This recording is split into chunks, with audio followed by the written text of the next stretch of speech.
to teach you how to delete a post on Facebook Marketplace, whether you've sold your item, changed your mind, or simply no longer need your listing. Sometimes it's necessary to take down your post. So let's dive into the process, step by step, ensuring you feel confident doing it yourself.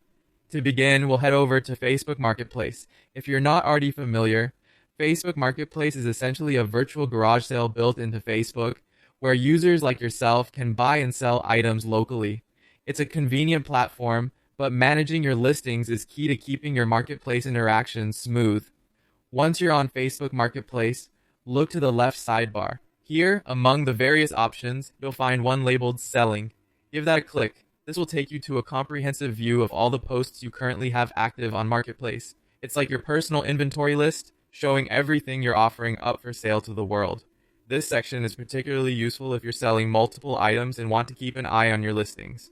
Now comes the main event, deleting the posts you no longer need. Scroll through your listings until you locate the one you wish to remove. Next to each listing, you'll notice 3 small dots, often referred to as a menu icon or more options button. Click on these dots next to your chosen item. A small menu will appear, presenting you with a few different actions you can take. What you're looking for here is the option that says Delete Listing. Go ahead and click it. But wait, there's one final step to confirm your decision. A pop-up window will appear, and you'll need to click Delete once more to finalize the removal of your listing. This confirmation step is crucial as it prevents accidental deletions of posts you may want to keep, and just like that, your post is history.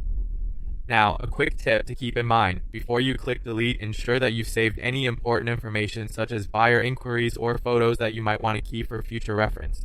Once a post is deleted, it's gone for good, so it's wise to double check anything of importance related to your listing beforehand. And there you have it. You've successfully learned how to delete a post on Facebook Marketplace. This quick and simple process helps you maintain a tidy and current inventory of your items for sale. Thanks for joining me today, and happy selling, or should I say unselling.